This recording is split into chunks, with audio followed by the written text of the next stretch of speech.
tales of the winter wind drag the splintered husk of a departed soul across the barren landscape, raped of its former beauty by eons of violence and cruelty. The rasping call of a lone raven, driven mad by hunger, shocks you from your tormented slumber to witness the horrors of new dawn in this tortured existence, knowing that there is no end in sight or reprieve for your tormented mind. Jesus Christ! That was fucking bleak! I was trying something new. I thought it would have more impact. Yeah, it fucking did! Christ, just stick with the light-hearted stuff for now, okay? It's Christmas! Yes, absolutely. Back on track, no problem. Fuck! It's Dead Reckoning, Season 3, Episode 5. It's Christmas, though you wouldn't have known that from the intro. Oh, good God. Join us. What are we doing in this episode? Because it says Christmas special. I don't know. Different or... Christmas special. Well, if you recall, the two of you were the ones who suggested that we do a Christmas episode for Christmas. And I said, oh, okay. And since then, I've just had a barrage of questions. When is it? What are we doing? What time is it? Are we recording this week? I don't know what we're doing. What's this, Christmas special? It's like, fuck's sake. It's the 25th of December every year. Did I suggest the Christmas episode, did I? I think it was both of us. Well, we're recording it now. Put it out. It's nice. It's been great having guests, but it's also nice to do an episode with no guests. Oh, I was thinking that. They are more stressful because you're like trying to impress them a little bit, you know. Yeah, exactly. We've got no one to put on a show for. We're all sat here in our underwear, just eating cereal straight out of the box, just winging it. I'm still in my pajamas. It's 12:30. Like the good old days. Well, I was just about to introduce Santa, but Paul's just ruined that for Ho, ho, I've got a lot of questions for him. A lot of questions. I am out of pocket. Thousands of dollars. Where'd you get them elves from, eh? I got asked recently by a kid, she was about 3 or 4, and she came up very matter of fact to me. It was when I'm in work. So when I'm in work as well, I'm used to dealing obviously with 16, 17-year-olds, and I talk to them like they're adults. So there's a colleague's daughter who sometimes she picks her up from school and has to bring her to work for the last hour or whatever like that. And she was in the office and she was just kind of like, she just walked straight up to me. She was like, Kirsty, I know you'll tell me the truth on this. And I was like, oh, fuck, what is it? What's she going to say? And she was like, Father Christmas? I was like, yes. I said, is he real or is he made up? And I said, he's real. I used to work for him. I said, but it's like, I was like, do you know how sort of psychic energy works? And she went, no. I was like, well, when you grow up, you'll realize how psychic energy works. We don't really tell that stuff to kids. And I just very matter-of-factly, as if I was telling her like about, I don't know, electricity or something. I was like, yeah, of course it's real, but we just don't oversell it to you kids because. Were you name checked in the suicide note? Well, I told her it was real. He was real, and I worked for him. And she said, "What was he like?" I said, "He was very nice, very kind, and he's very knowledgeable." And she's like, "Kirsty's too tired to make stuff up." What do you want? Yes, he's fucking real. I'm a busy. Do you know this is a workplace? Do you know this is a workplace? Sit on the settee and here's some stickers, right? It's a workplace. Did she think you used to work for Santa because of your stature? I told her I did because I used to work in the Grotto, which I did used to work in the Grotto. That's true, you did. Didn't I? If they checked any of this, it would all be true. Exactly. Like if they were on my LinkedIn, up to the lie detector, you'd pass. If they checked out LinkedIn, they'd see that I worked for Father Christmas. You can imagine in an interview, they're like, "Oh, that's funny." Sorry, why is that funny? Why is that funny? Oh. You've put under references Father Christmas, care of North Pole. Yes. He doesn't have an email, right? I can give you his actual address in witness if that helps. You just put make sure you draw like a badly drawn candy cane or something on the envelope. That also helps it get there. It expedites the process. If you put a very business-like letter, he's gonna leave that to last because he's got a lot of kids' letters to deal with. So you need to put it, just put like some stickers on it. That will expedite the reference. It does not have a phone number. At what age do you think now that kids start to think, nah, he's not real? I think it's fast. I think it's faster now because I was talking to someone about this yesterday.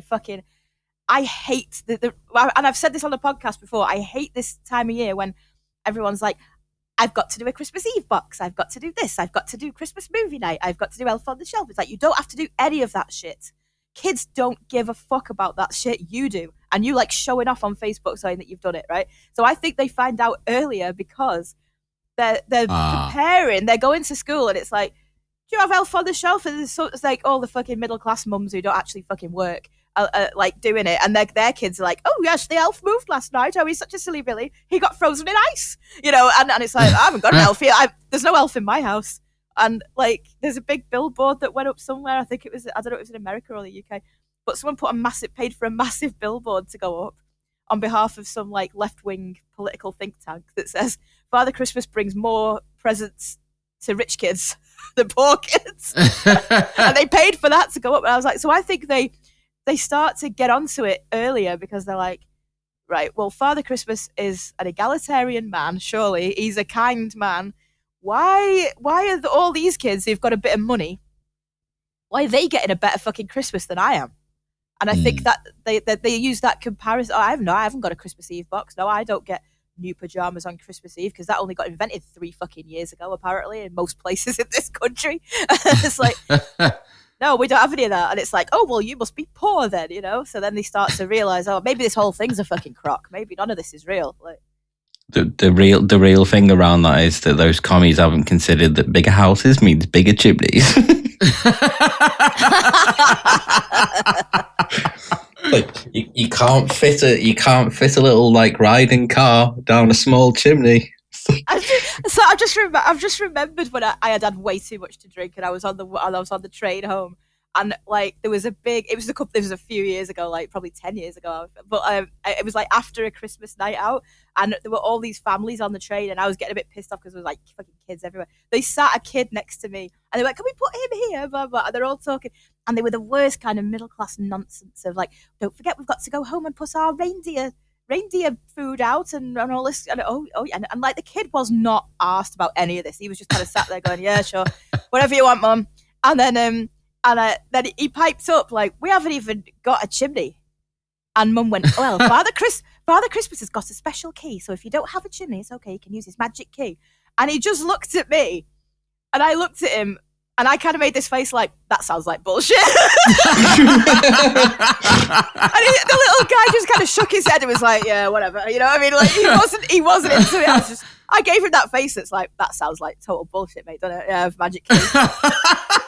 What a load of shit. It's your parents buying you the presents, right? That's why they were wrestling that fucking letter off you. I can imagine how exaggerated that expression would have been if you were drunk. Like a Tina Fey eye roll. Very much so, very, very, very Tina Fey and like, oh my God, like reindeer. Yeah, go put your reindeer food out. It's basically that'll just attract rats to your house.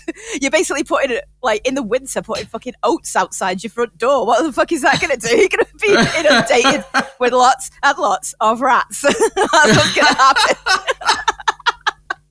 Plague for Christmas again, kids. Please leave all this in, by the way. Please leave all this in. That could have gone one of two ways. I was half expecting you to say, he looked up at me and I tried to smile, but then I was sick all over it. No, I just lose, as much as I don't have a filter normally now, I gave that up in my early 20s, the old filter, gave that up. But like, as much as even now when I've had a couple of pints, it's just gone. It's just fucking gone. And like this kid, like I could hear the mum and it's like all the mum doing all the fuck. She didn't shut up for like 20 fucking minutes. We've got to get your which Christmas jumper do you want to wear tomorrow? And they don't give a fuck about these things. They don't care. Like, they're doing it to placate you because you seem so fucking into it. And they don't really care that much. You know what I mean? They like doing normal stuff, like just like I don't know. They like having their family around them. They like playing games. They like the fact that that's what they like. And you turn it into this. Oh, we've got to do this, and then we've got to do this, and overstimulating them, and over like. Don't forget, we've got gingerbread man decorating at 10 tomorrow, and then at 12 we've got to go and make a wreath, and then at 2 we've got to. It's like you're gonna have a heart attack, love. I felt like saying it. You're gonna have a fucking heart attack. Kids, listen, your mum's gonna die soon because she's overdoing it. She's stressed to fuck. You're poor and you don't know it because she's trying to make out you've got loads of money, and Santa isn't coming down the fucking chimney because you ain't got one. Merry Christmas, everyone. Anyway, this is my stop. Runcorn, that's me. See you later, guys. Oh yeah, I remember I went to the pub once on Christmas Eve, and there was like a portly gentleman sat at the bar, like on his own. And I think this is when you can actually smoke in pubs. And he had a big long white beard, and he was in a pair of dungarees. I went up and ordered a pint, and I looked at him and I went, "Should you be drinking tonight, mate?" And he just looked at me and he's just like, ugh. Like that was clearly not the first time someone had asked him that There's a guy who comes in the Lion called Dermot, who he is like a slightly portly gentleman with big rosy cheeks. He's dead happy. He's got a white beard and white hair, and this happens to him every fucking. He loves it though. He really he's like, "Hello, little girl. Father Christmas is just having a little pint of Guinness." Before he goes, and it's good for you. Guinness is good for you. Oh, don't worry, I'll be down later. You're not Jewish, are you? No, okay, I'll be down later then.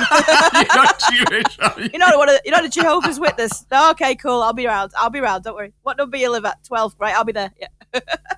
That was Christmas Eve when we went out to the pub, but I also got so drunk that I like threw up outside of my bedroom window, which is on the front of the house. So I got woken up on Christmas morning by my dad outside the house, like looking up at me with my head out of the bedroom window, like slobber, like hanging down my mouth, with my head still out the window, and like the outside of the house was just covered in sick.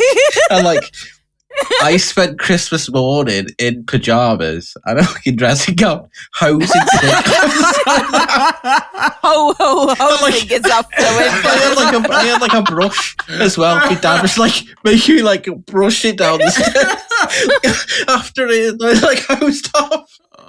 And he because I was so hungover, he wouldn't let me go back to bed. So he insisted that I like do the rounds of him, and he does like really unnecessary family visits. So it was just like me and my dad at like my uncle's house, like 11 o'clock in the afternoon, in the morning. I'm just like sat there on the sofa, just like feeling outside of my own body. I'm just like, I don't want to go to bed, Dad. Like, do you want a mince pie? It's like I'm like a fucking sleep. What a Christmas. Now to eat the richest meal of the year. I've put wine in the gravy. We used to do that. I mean, mum would get in the car and drive around Runcorn, hand delivering cards to people on like the Christmas Eve, which I found so fucking pointless. It's like, why are we doing this?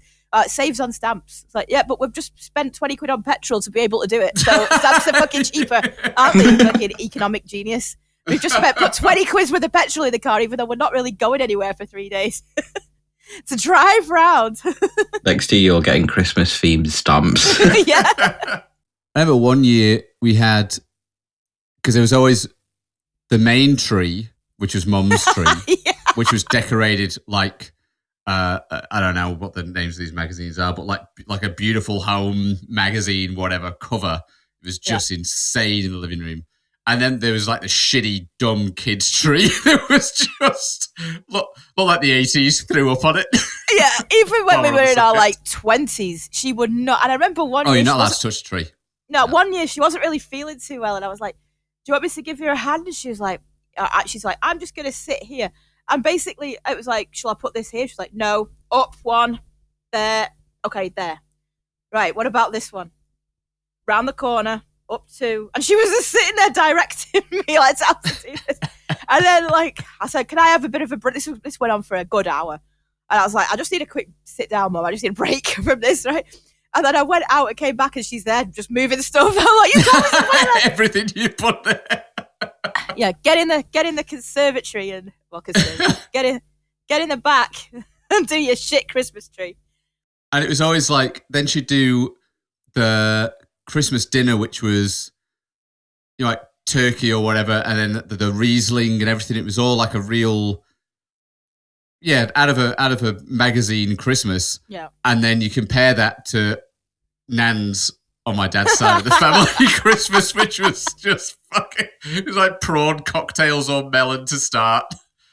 Gravy so cold you can ski down it. Well, the thing is with that was just some weird joke that like the gravy was a bit. Do you know why the gravy? The gravy was like not quite boiling. It was slightly not boiling, and it was like that because we said we'd be in the pub for an hour, and we were in the pub for 3 hours. So that's why everything was cold.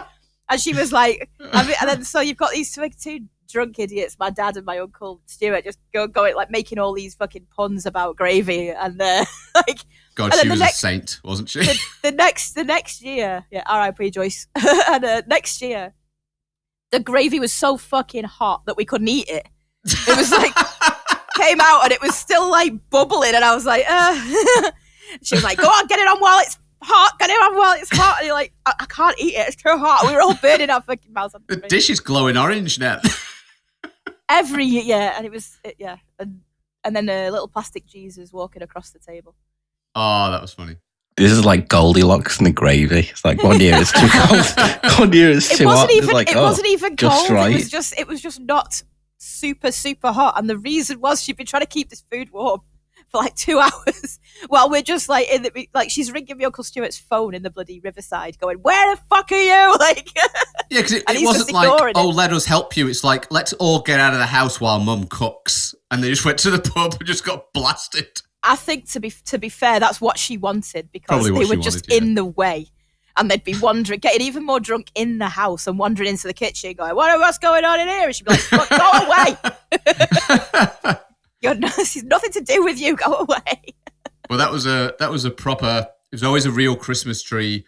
There was always those big garish foil decorations, which I now have. There were some that were bright pink. And I can't remember the other sea colours, urchins. but bright pink and orange, like sea urchins. They were like I've big never spiky seen anywhere balls. Since. Amazing. No, they were definitely 1950s. We went. So our nana passed away recently, and me and our cousins, we went over and like, God knows there's probably some collectible stuff in that house that was worth a little bit or whatever. All we cared about was the shit Christmas decorations and arguing over who's going to get what. And Sarah was like, "I'm having the king, I'm having the king." So it's like a weird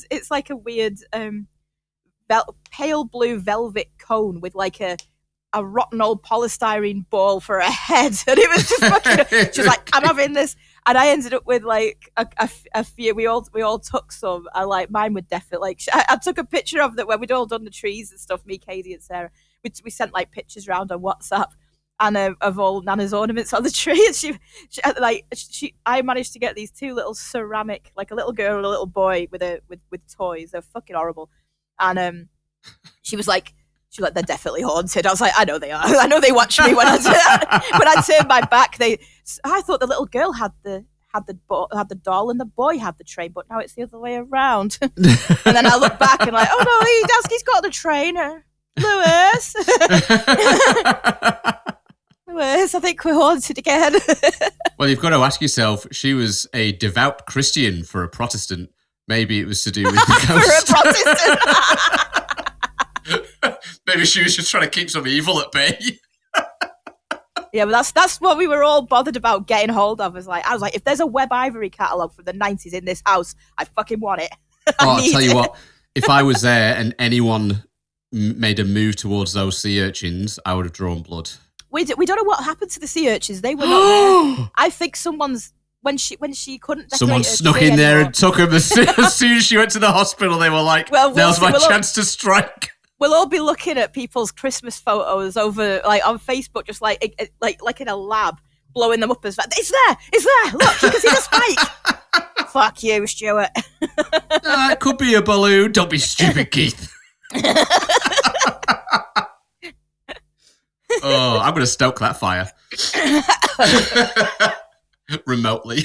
No, I think they went missing not too long. I think they went missing a few years ago when she could no longer sort of decorate her own tree. Like people would go around and decorate it for her. And I kind of feel like someone's just gone, these are fucking horrible, and bin them and got us some new ones. I thought she'd maybe like taken a trip to Llandudno one final time and set them adrift in the sea because she knew she couldn't use them anymore. Goodbye, my friends.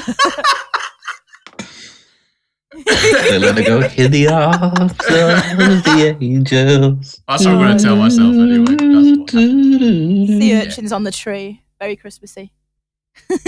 So that needful thing I had, like way back when, he was like captives Christopher Pike from the episode The Menagerie in Star Trek. Yeah, but it beeps as well, like 1 p.m. So it's 2 for now.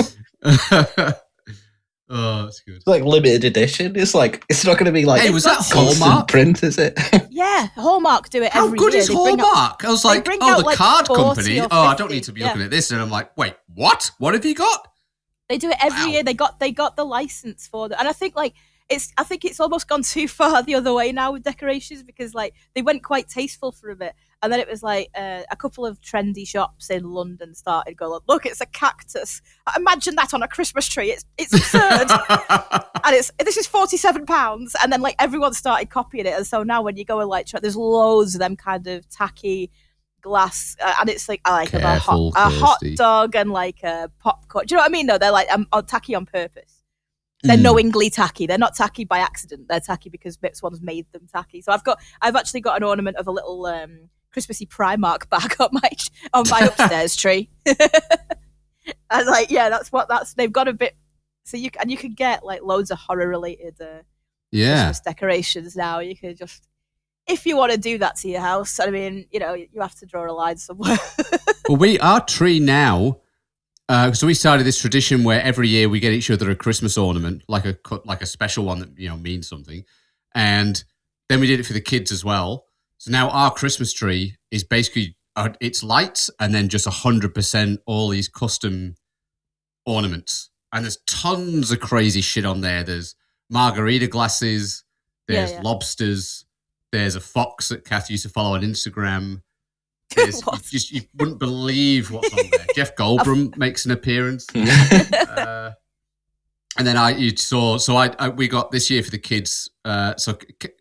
We got Finn Blastoise decoration. I saw that on your Facebook page. And then Melody, we got a Rubble from the Paw Patrol with like a Christmas hat on a candy cane. Oh, Rubble's the bulldog. Rubble's the little bulldog. I love him. He's the builder pup.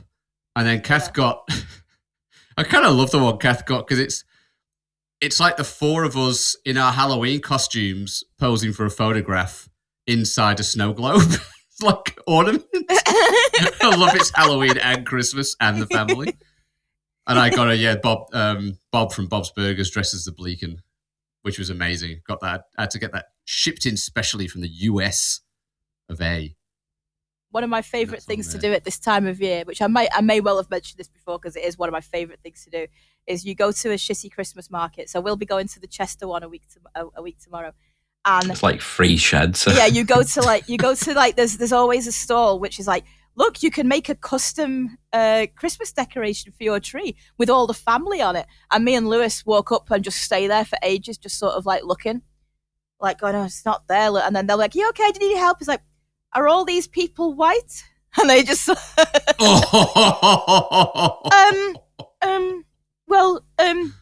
yeah, never mind. Not for us, dear. This stall isn't for the likes of us.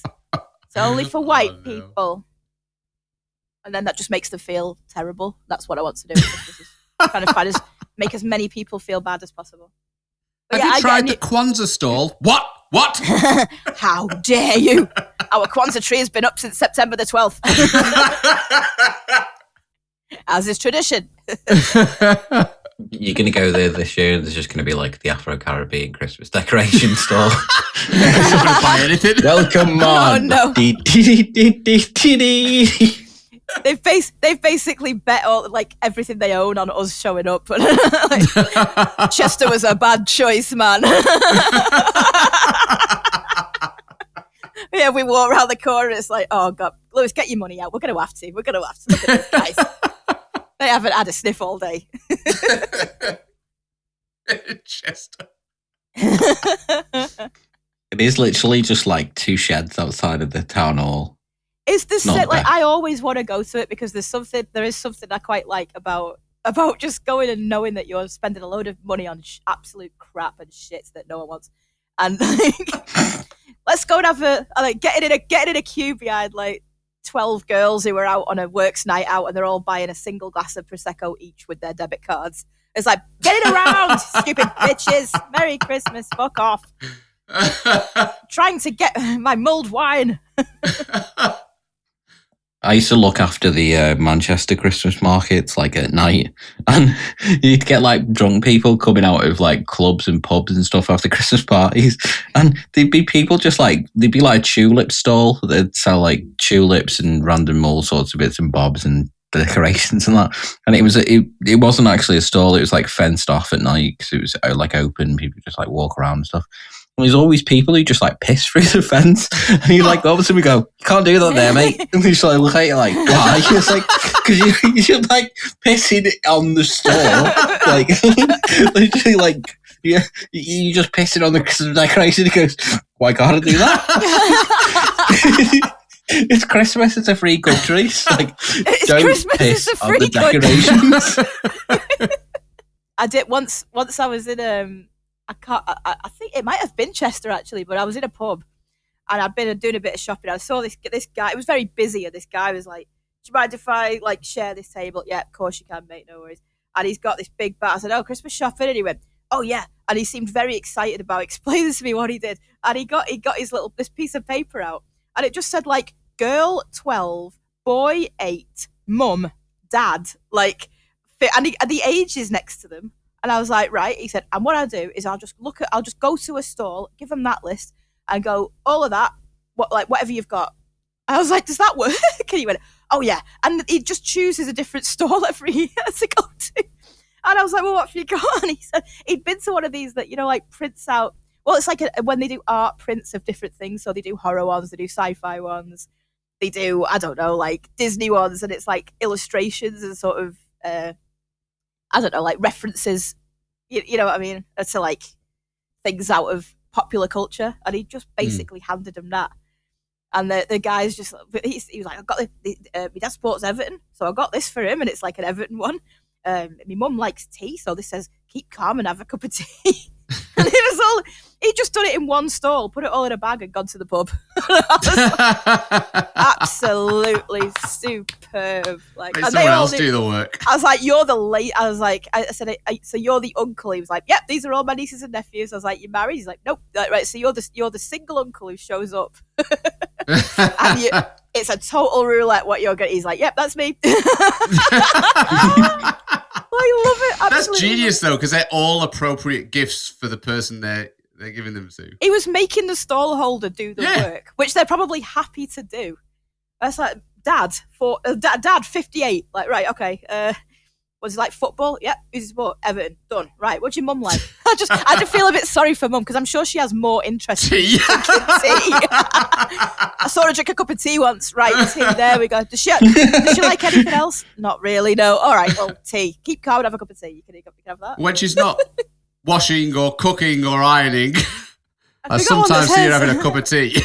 Forgot one Her that one says, vice. keep calm and do the washing up. No, but they don't go so well. They don't sell so well. Okay, yeah. Keep calm and clean the house, you lazy slattern. Do you have that one? No, don't have that one. Never make a comment that you're like mildly interested in something around Christmas, because every fucking gift you get is going to be related to that subject. One of my favourite Instagram posts in history is the girl who said, bees are quite nice, aren't they? And then it was like... I had a unicorn Christmas. I think we've discussed unicorn Christmas before. I'm staring at one of them right now, where my mum just got onto the... I think I bought a T-shirt with a unicorn on it, and then she was like, done. And it's like, you know me better than that. This is who you are now. Yeah. It's like, it's not like you don't know me. You're my mother. You know what I like. You know what kind of things I like. And she just got me so many. She got me 4 different unicorn one. She was like, I was like, another unicorn. She went, that one's a money box. Like, okay, that's a mug. Yep, got my unicorn mug. Got another. That's another unicorn. Look at her. She's mad on them. She loves unicorns.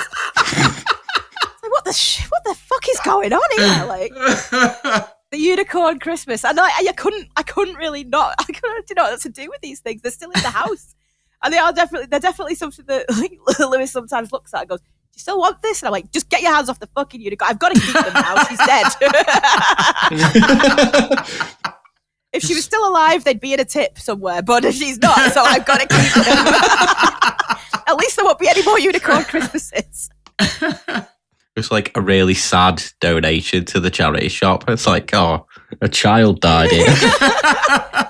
Nope, it was a 30. Normally it's just like a bad smelling suit. It was a 32-year-old woman. You then had to find a place in her house for 8 unicorns and a unicorn mug. Just go back to Paul's Christmas tree, the little caption on it was my mother would be turning in her grave if she wasn't cremated. And I was literally almost about to type threaten to stick Nanny's ashes in the blender. And I was like, just comment about the poke. Say something about the Pokemon instead. She's like an open threat. It's like, do you want him to go in, dear? I do feel like I have been slightly possessed by the ghost of our dear departed mother, because when I tried to get every year me and Lewis have this battle about the fucking tree, because it's like, I don't expect you to do any decorating, right? I don't expect you to do any of that. I just might need some help assembling the tree because it's big, and he's like, oh god, like, it's the worst thing you've ever asked me to do in history. And so we get the tree up, and then he's like, do you want me to? I was like, no, you stay away from it. And I'm putting the stuff on, going, don't even look at it, go and do your own tree. And then so I gave him the top of Mum's old Christmas tree, which our stepdad foisted onto me, and was like, you can have this tree. It's like, oh yeah, just something really big and very old. It's a 6-foot Christmas tree. Yeah. So anyway, it started. Doesn't go in the apart. box anymore. It completely started. No, it wasn't. It was like it looked like a body. He basically put in a load of bin bags, and then he had a load of like coiled wires, with the hooks on the end that you use to strap things to a car.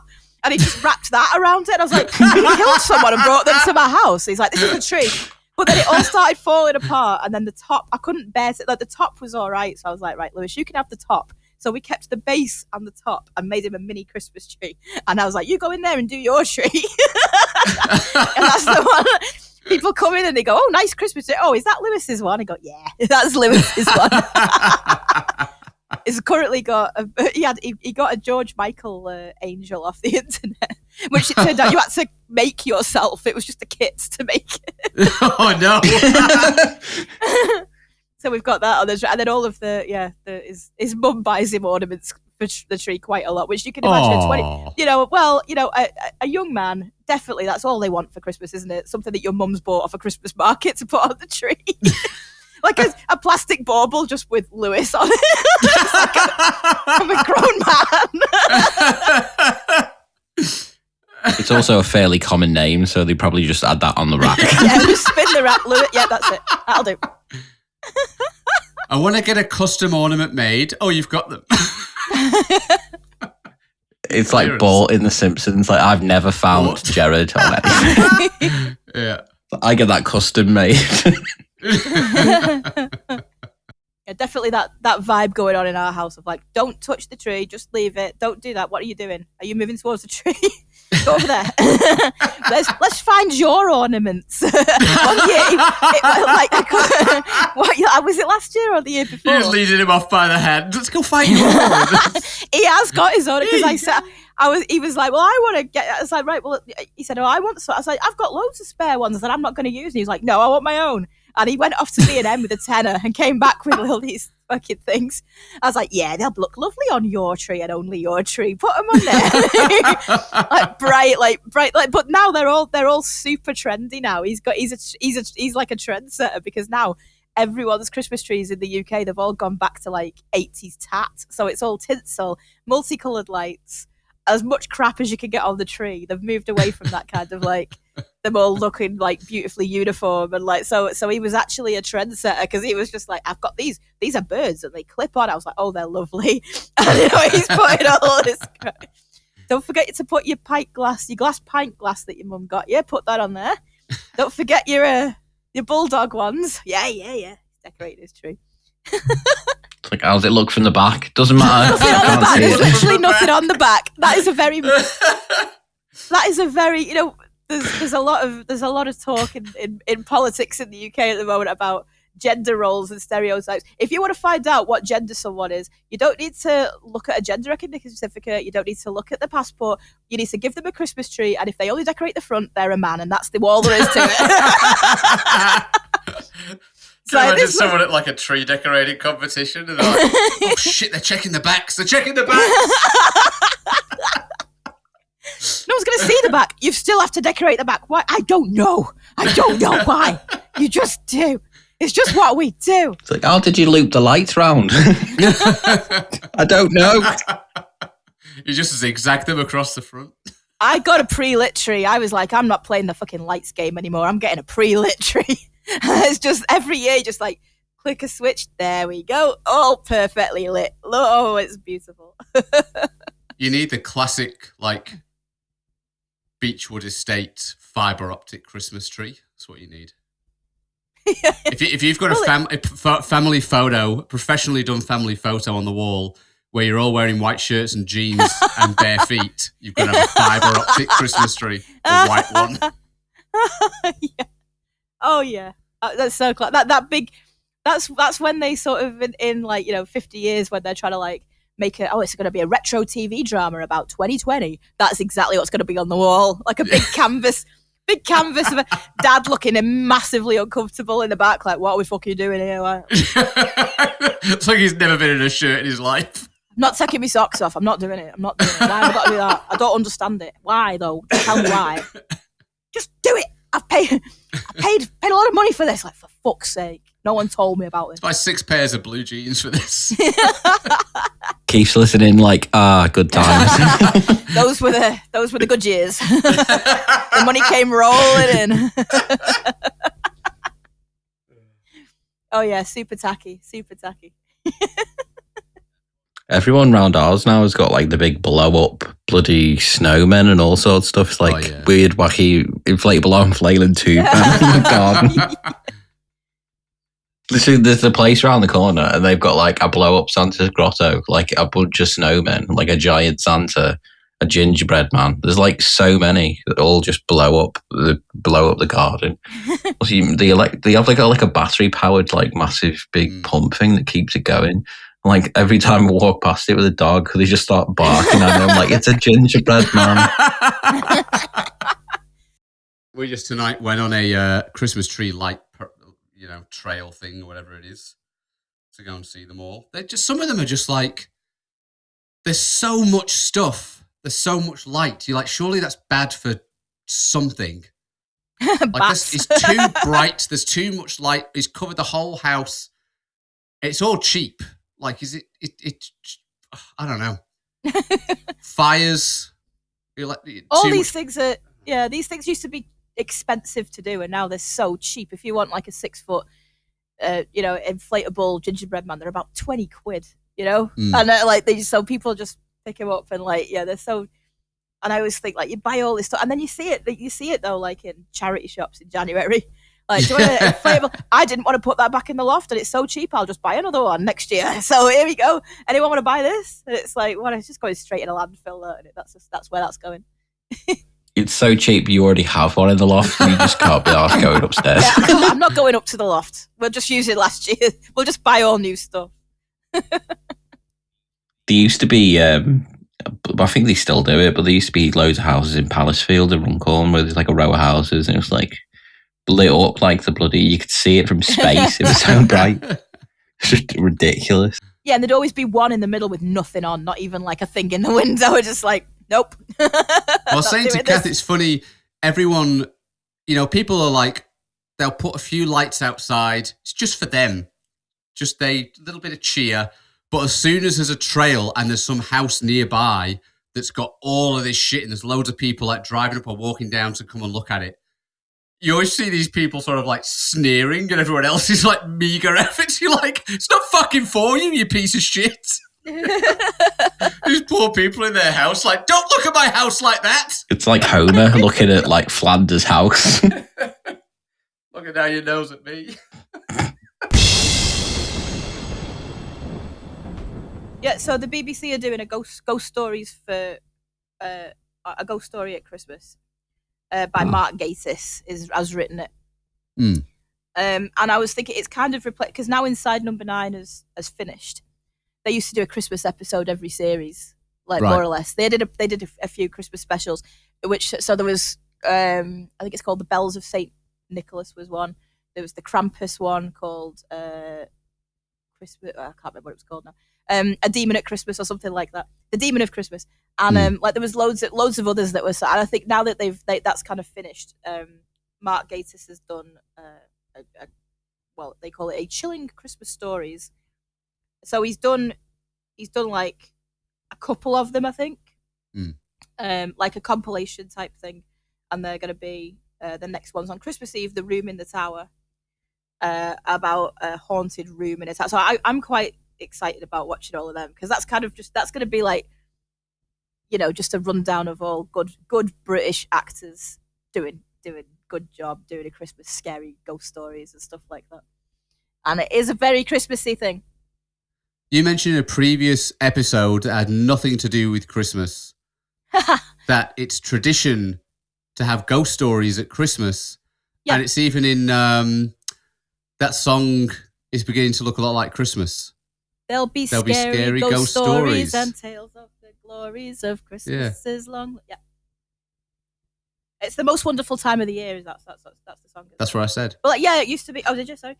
Yeah, it's what I was saying is it used to be. It did used to be a tradition and it went all the way back to sort of very very early times when they would tell stories about the wild hunt, and the idea was if you talk about the scary things, then they won't come and get you. So it's almost like challenging, like we're going to talk about this and challenging them. And then that's why Dickens wrote Christmas Carol, because it was like it ghosts. And I think maybe now we're like, oh, ghosts and Christmas, crazy. But actually in the Victorian times, it was very much like there was loads of Christmas ghost stories, and people would get together and read ghost stories. So that's where it's come from. And then they've just kind of rejigged it a little bit now. But that's what it's one of the most famous ghost stories of all time, Christmas Carol, isn't it? So yeah, that's why he wrote it, and he serialized it so you could read it in the run up to Christmas, and then on Christmas Eve when the paper came out, that was the final bit that you could see what happened. So he wrote it like EastEnders kind of story arc, so that you could as you got in the run up to Christmas, and they still do it. They do it a lot in Scandinavia. They're still like that's part of Christmas very much. So is like getting a book. Yeah. On Christmas Eve or something like that, everyone gets a book and they just all sit around reading, and ghost stories are very popular. So I think it's a nice tradition. And I suppose Christmas is a bit like, because it is a bit, it's reflective time, isn't it? And then it's dark and it's cold, and it's like, I suppose it's and it's nice for not for you, no. There's actual Christmas trees melting in Queensland. In Brisbane, there's a big one. It's been on the news because it's melting. In the real countries, it's cold and dark. There's a bunch of tinsel around a palm tree. Best we can do. Well, then even you in Australia have that kind of iconography, don't you, about snow and like things like. Do you know what I mean? Even though you don't have it, really, it's like you still have it, and you still have the same types of films and carols and stuff like that. But and also it works in a nice contrasty way, because everything's like positive and happy, like, oh, let's bring some demons into that, or some witches or some devils or something, and see what happens. We've started watching the Guy Pearce Christmas Carol like a few times, like around Christmas time, the one that was like put out by the BBC. It's like really really dark. He's like proper horrible, and like even more horrible than in like most adaptations.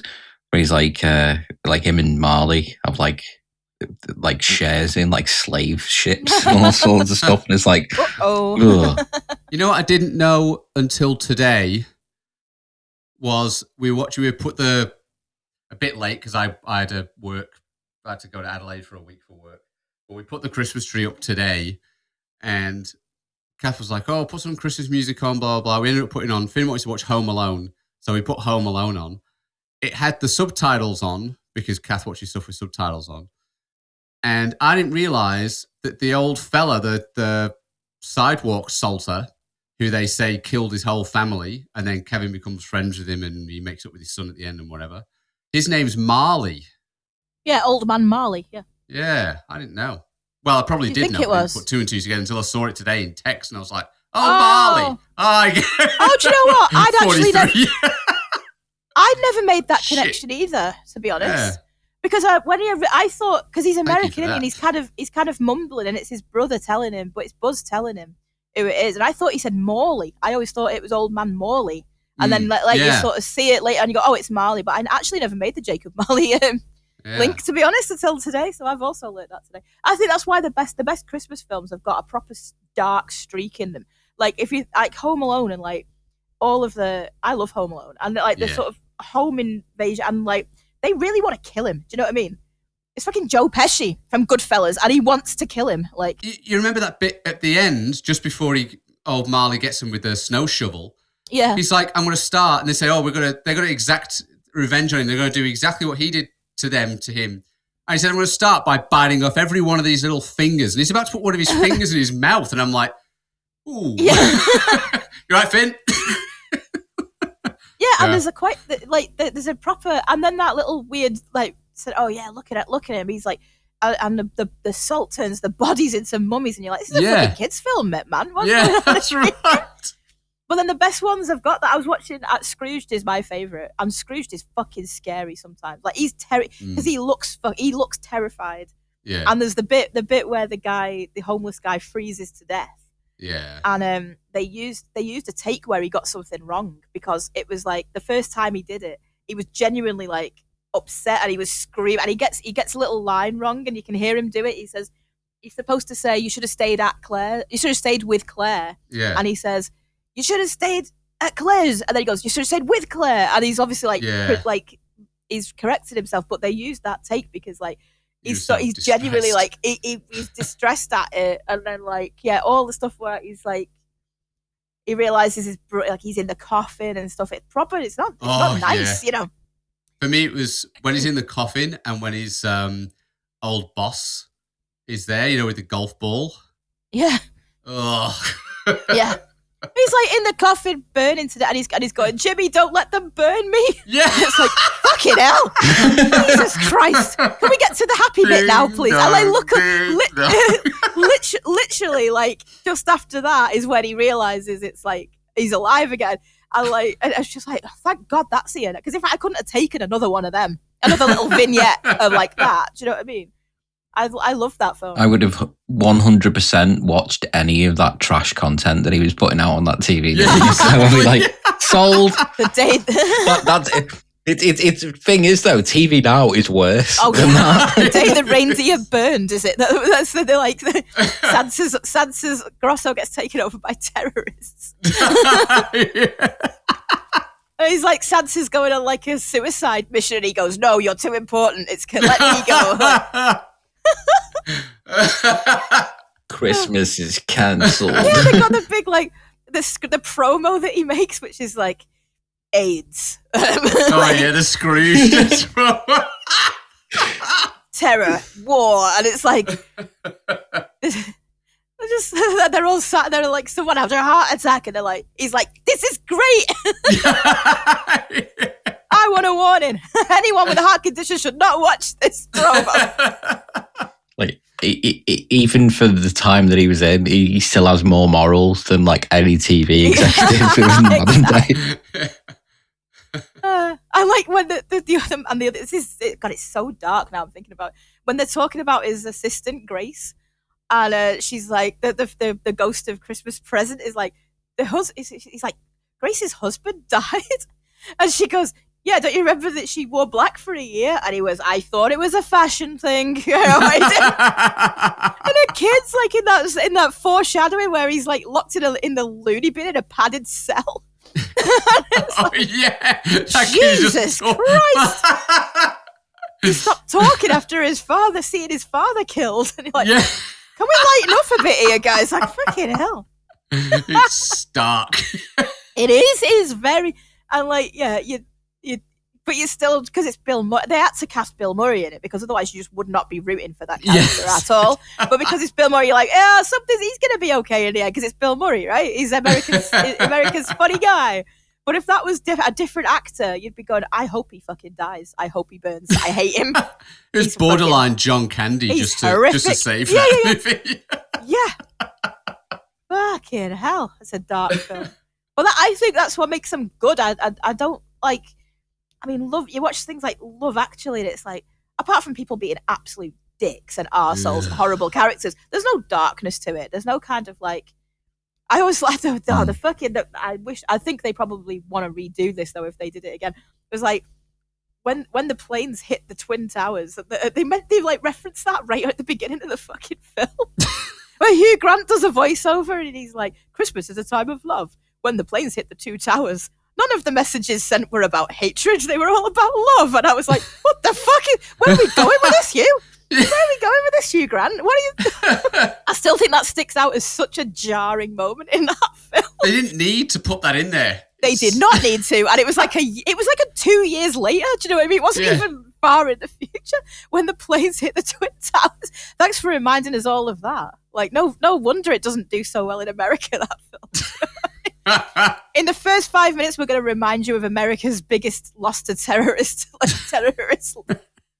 activity. You can imagine someone saying, I want to make a reference to it. And they're like, no, I don't. And it being like a long, drawn-out thing. And finally, they got their way and it was in there. And they're like, oh. Yeah, they're trying to make a, like... I just think it's such a strange line to completely kick that film off with. It's not even in the middle, buried in the middle. It's the first thing he says. I think people may have forgotten. We said never forget 9/11. We need to remind them that it happened in this Christmas film with Hugh Grant. And they need to hear it in an English accent. So what are your favourite Christmas-related horror movies? I mean, Gremlins has got to be up there, hasn't it? Yeah. That's a and that's a family favourite as well. It's not like a brutal horror movie.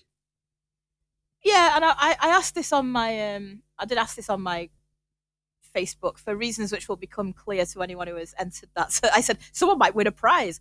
Guess what? I accidentally over-ordered Christmas crap that's film related, and I need to give it away.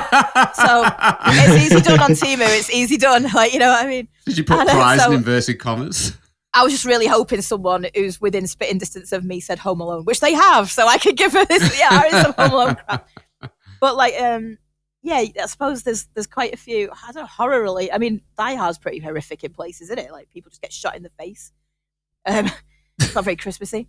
And then yeah, Gremlins, and I suppose you've got like Black Christmas and all. Yeah, yeah. I don't. I mean, there's a lot of horror movies that are set, you know, in the snow, not necessarily at Christmas time though.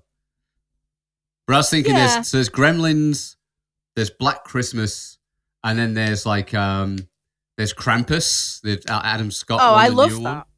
I really enjoyed that. Lewis hated it, but I really liked it. Oh, it's great. If you like, it's obviously not serious, and if you stay with that, it's fantastic. The whole of Batman Returns is set around. That's what I was trying to think of. Then I was like, isn't there one of the Batman films? And they like literally the Penguin's parents literally like set him afloat, and he's like bassinet down to the sewer like on Christmas Eve, and then when he like comes back up from the surface, he's like gonna kill all like the firstborn children on Christmas. He's got like candy cane bombs strapped to penguins. Right. Oh, whimsical. I mean, there's loads. There's a bit where Batman slides down the tree as well, doesn't he? Yeah.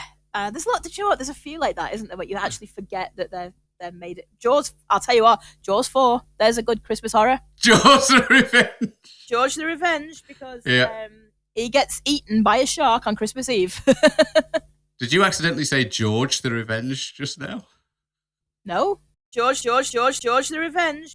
It sounded very much like you accidentally said That's George. a film I'm writing about our granddad, George, coming back. Oh, we've got to write a movie called George. To tell everyone to turn their heating off, turn the immersion heater off. You don't need that on. Like bloody Blackpool Illuminations in here, he says, as he smashes all the bulbs so you can't see him coming.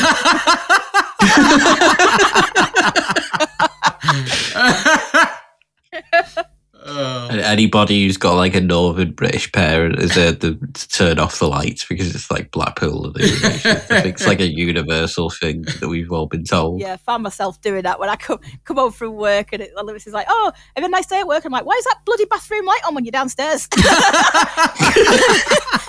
I'm not it's either Blackpool illuminations or the black hole of Calcutta. Those are the two extremes. It's like there's never. It's like, do you want the lights on? Do you want the lights off? Make a decision. Literally the first thing out of my mouth. That bloody bathroom light is on. You're in the living room. Sorry, hello. Are you all right?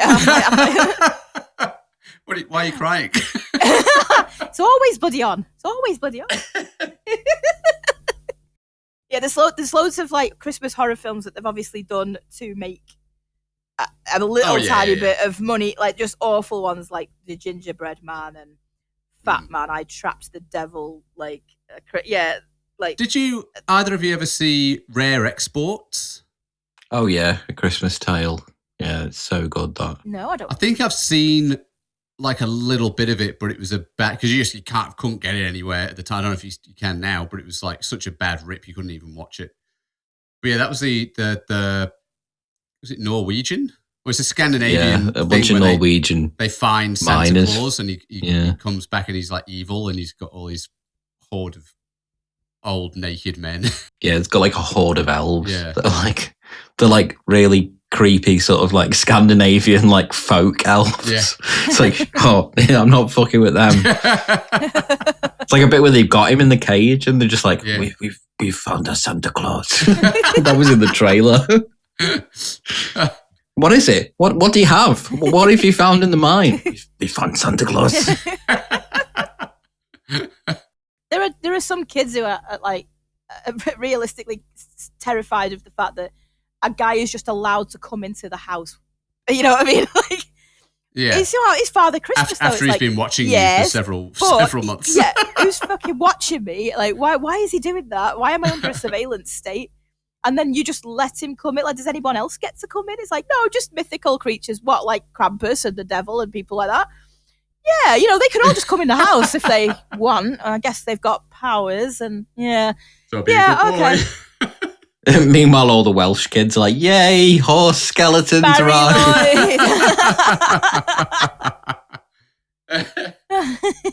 All the Welsh kids are like, yes, this creepy horse skeleton puppet has arrived. I remember the first time I saw that, I was like, what the fuck is this? It's like some random person under like a black sheet. It was like, whoa. It's like, what the fuck? Why is there a skeleton at the door?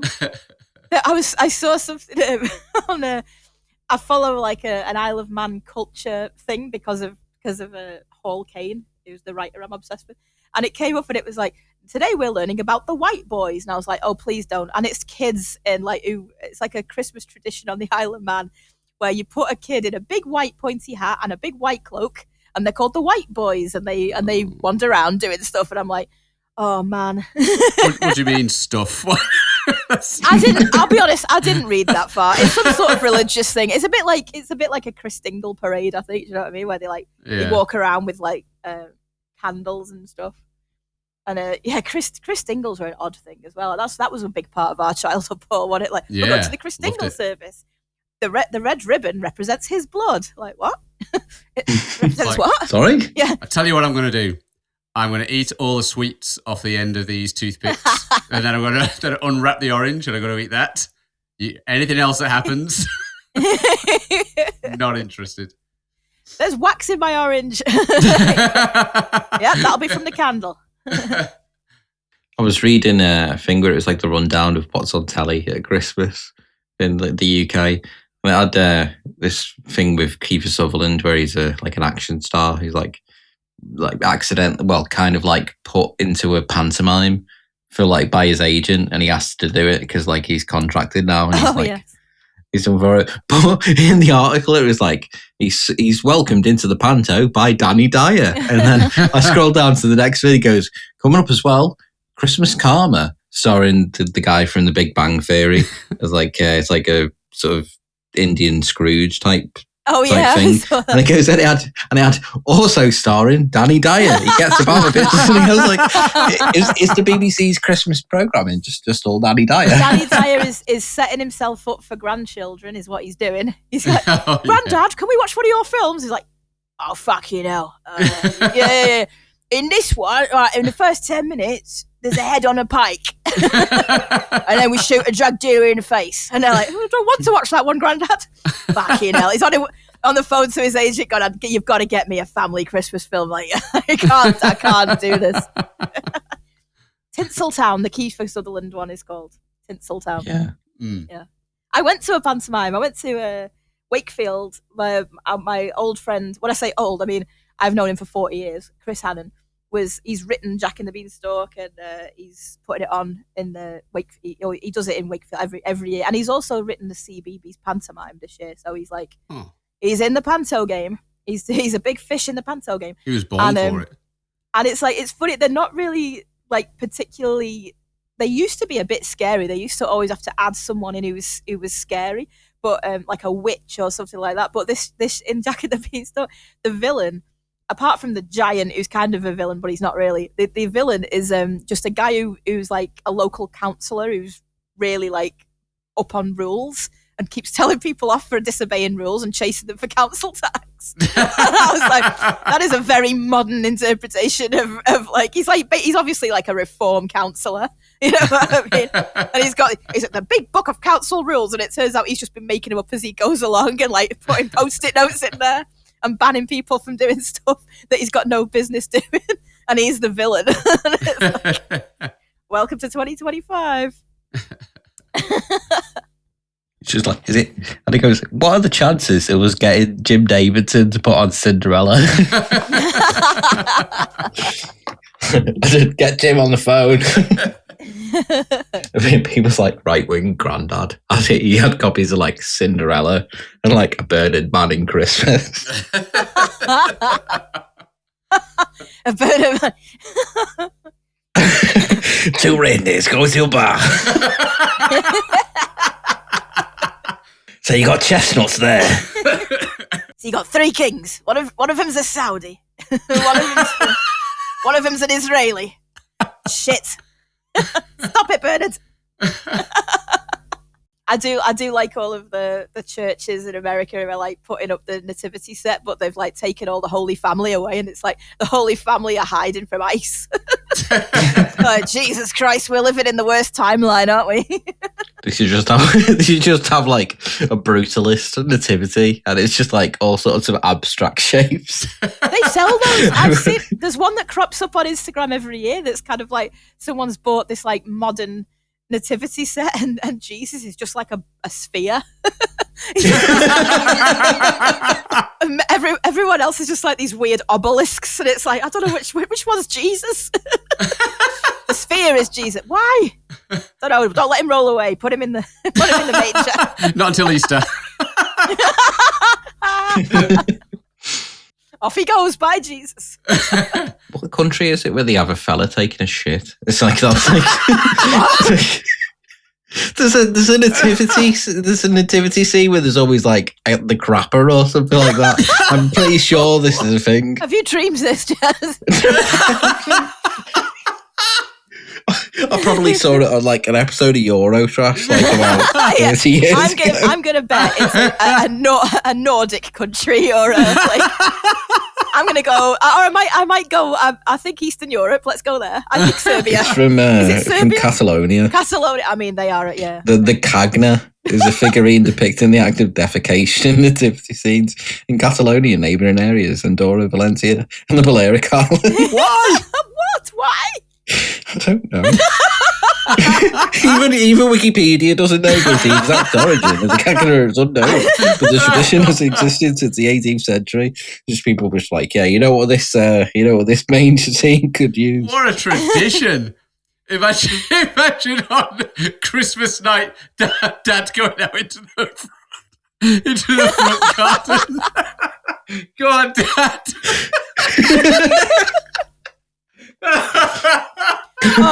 Imagine some Spanish guy spending his first Christmas in the UK, and he's like, no one's crapped in this nativity. Do you want me to do it? I'll do it. What are you fucking talking about, Juan? Who the fuck just went in the shed?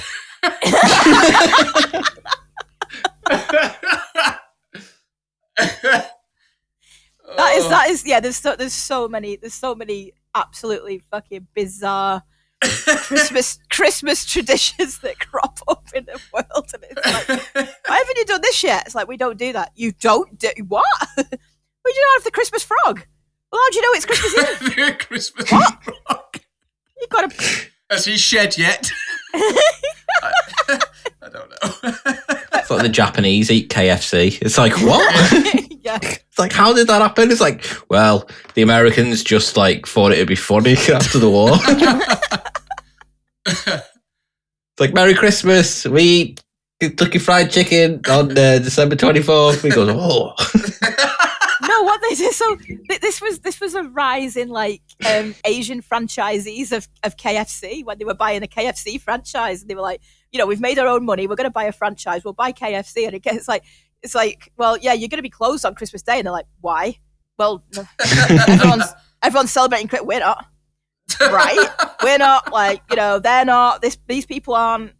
Can we just open? And they're like, I guess. So it's looking in like the Shinto rule book is like, Christmas? What is this? Well, it's when Christ was born. Yeah, but we don't do him. I've told you so many times. We don't do him. We don't do that one. I like it in all of like when people are talking about Jesus Christ showing up in other religions, and it's like in some he's like, oh yeah, he's a very important prophet in Islam, but he's not God's son, or he's very this, and then some of them are just like, yeah, he is just some guy that does show up in books sometimes, but he's just like a plumber or something. We don't really know what he does. Like he just shows up in a couple of stories, and we think it's probably because like Christians have got their hands on our holy books and started fiddling with them.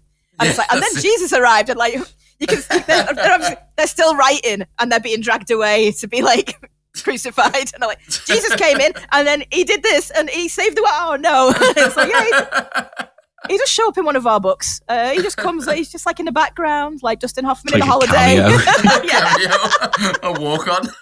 He just does a walk on, winks to camera, like. Merry Christmas. What's that? You'll see. Why are you all so cross?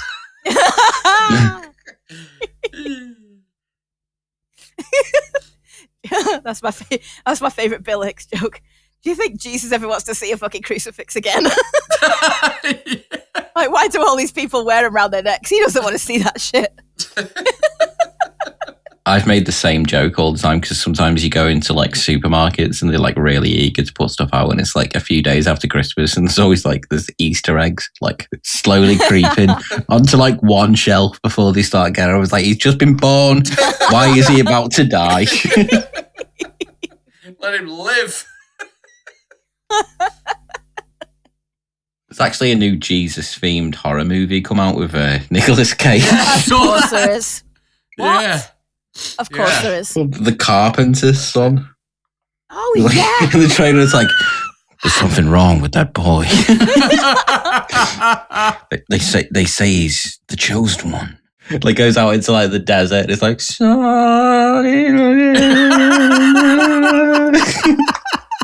like a really, really stunning model as Mary with like, I think it's FKA Twigs. It's like Mary. She's got like eyeliner on and that. Looking like she's just like walked out of Sephora and just like put a scarf on her head. It sounds like something that'd be a parody in The Simpsons, doesn't it? FKA Twigs, that's Mary. Was I telling this podcast about the drama where Christopher Eccleston comes back as Jesus and then eats rat poison? Was I telling in a bolognese? I've seen that. Oh, the second I saw coming. Who was I telling about that? So maybe I was telling Liz. It wasn't about on it. this. I was like, oh yeah, there's a drama called The Second Coming where Jesus comes back in the guise of Christopher Eccleston. He comes to Manchester and then realizes he's too powerful, and so like this woman he meets like basically gives him a bolognese with loads of rat poison in it. And he's just because I think what reminded me of it was actually Lewis eating a bolognese. he really throws it down. He's like, I love bolognese, and I was thinking, dude, I wanted to turn to him and go, oh, just like Christopher Eccleston in that film where he's Jesus.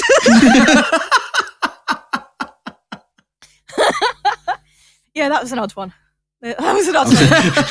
It's also like a pre-Doctor Who Russell T Davies thing. And it's like, they watched that and they were like, yeah, I reckon this guy could do Doctor Who. So our friends in the North, he's done that gay programme and he's done Jesus poisons himself with rat poison. It goes, give that man the commission to Doctor Who. I remember one of the miracles that he does is he goes to Main Road Stadium at night and brings the sun out. And then that was my dad. I remember my dad seeing that and going, oh, the jokes are going to come thick and fast about miracles happening at Main Road. I was like, yeah, maybe you'll win the fucking league, eh? That's how you can tell how long ago that was made, because the idea of Manchester City winning the league was ridiculous. Now it's basically just like a really rich oil baron playing like Champion League manager. It's like, give them more money.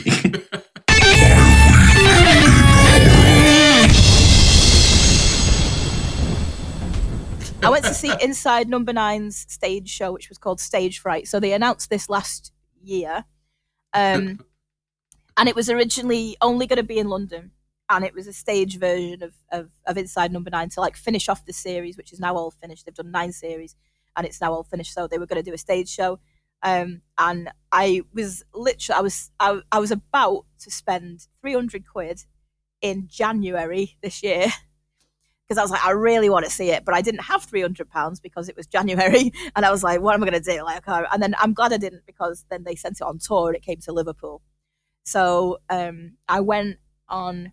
It was a couple of days before my birthday. I went by myself. I got a ticket off Twickets, and someone had a spare ticket, so I just went on my own, and obviously forgot I'd be sitting next to this person. So I sat down, and she went, "Hi, Kirsty," and I was like, "Ah, how do you know my name?" And she was like, well, you bought the ticket off me. So I was like, oh, right, yeah. The first half of it was like, it was like versions of an episodes that have already been out. So they had stuff from, it was chiefly sort of Bernie Clifton's dressing room, that episode where it's about the comedy duo. Oh. And then, so that they did that on stage, and then they did a little sort of thing with a celebrity guest where it was a bit like, so basically they kidnapped someone and they kidnapped the wrong person. So that kind of happens quite a bit in the series, and they did that. And then the second half of it was the horror story bit, really. So they had done this whole new story about a film being made, or was it a play? Oh, it was a play, sorry. And they were like, they got this story that they were doing, this old story that they had rehashed for a play. So it was like a play within a play, and it was really good. It'll have finished by the time this episode goes out. Nobody new will be watching it. I think it's pretty much done now. So it's about a woman who goes to a sort of a doctor, and she's been promised that they can help her with her voice. It's something to do with acting. And so anyway, it's like a weird, creepy doctor kind of thing. But then the play within the play, things start happening to the cast, and they keep talking about this ghost that's in the theatre, and it is actually haunted as well. There's like 2 ghosts in the Empire that people have seen, and over the last sort of 100 years, it's like 100 years old since they rejigged it. And so they did a sort of play within a play, and it was scary, and they had a lot of jump scares. They had like this character who kept like jumping out, and it was really good. It was really effective, and it was great in a theatre. At one point they just cut, so that when you first go in, the first little bit they do is kind of like one of those adverts at the start of a film where it's like, turn your phones off, and it's kind of, so the first like 15 minutes is this, like, you're watching this little sort of, there's 2 loud people talking on the front row, there's someone like making phone calls, there's someone eating really loudly, And then Reece Shearsmith's character just murders them all, so that was quite funny. And then all of them but when we actually sat in the theatre as well, so you're sitting there chatting, and then suddenly every single light in the whole place goes out, and they play. There's like a drum sound, like poof, and it was like everyone's like, ah, shit, and that's like, okay, we know we're in it now. we're in the show. Really great show, and very like the second half was proper unnerving and scary. And I think it's quite a popular. Like there's also something called 222, a ghost story, which is coming to the Empire as well, which is like that got kind of famous when it started in London because people were genuinely scared and they were screaming, and it's like a ghost story where at 2:22 in the morning these weird things keep happening to this couple, and they had a lot of celebrities that they started out saying we're going to put celebrities in it, and not necessarily traditional actors, but like pop stars or like soap stars and stuff, not like serious theatre actors or Oscar winners. It was like, no, we're going to use like popular figures to try and get people into the theatre. And so Cheryl Cole was in it and stuff, and every iteration of it tends to be like pop stars who want to have a crack at acting, or soap stars who are not working anymore. But it's like, I think it looks quite good. I want to go and see that. I want to book for that. It's coming to the Empire because I think it's a great place. A theatre is a great place for horror. Like, you're talking about haunted, like a lot of them have got haunted stories about them anyway. You do have deaths in theatre, you have injuries, you have like trauma taking place, you have like fires, and back in Victorian times, if they're old enough, these theatres, like there's a lot of fires, poisoning from different lights and limelight that they used to use and stuff. So that they're already a bit spooky. They're always really old, most of them. And the Empire especially is like a bit like it's very old. So it's, even when they redecorated it in like 1924, 25, but they made it as like old fashioned and spooky as they could because they wanted that like Victorian, like, I don't know. They wanted it to look like an old Victorian theatre, which it was originally, but then they had to knock it down and rebuild it and stuff. So yeah, it was a great stage show, great way to end it, and I'm glad they brought it on tour because it's a shame. It would have been a shame for it just to only be in London, but they've toured it round. It was in, and they had a different celebrity guest every night, and I was a bit shortchanged because like the night I went on a Tuesday, my friend was going on the Friday.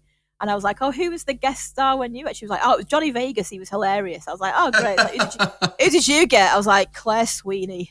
But she was awful. She couldn't improvise. Or it's an improvise. Yeah, it's an improvisation. So basically, it's like they put someone on the stage, and then they like leave them, and they're meant to improvise on the stage as if they don't know what's happening to them. They've been kidnapped by accident, right? She just couldn't do it.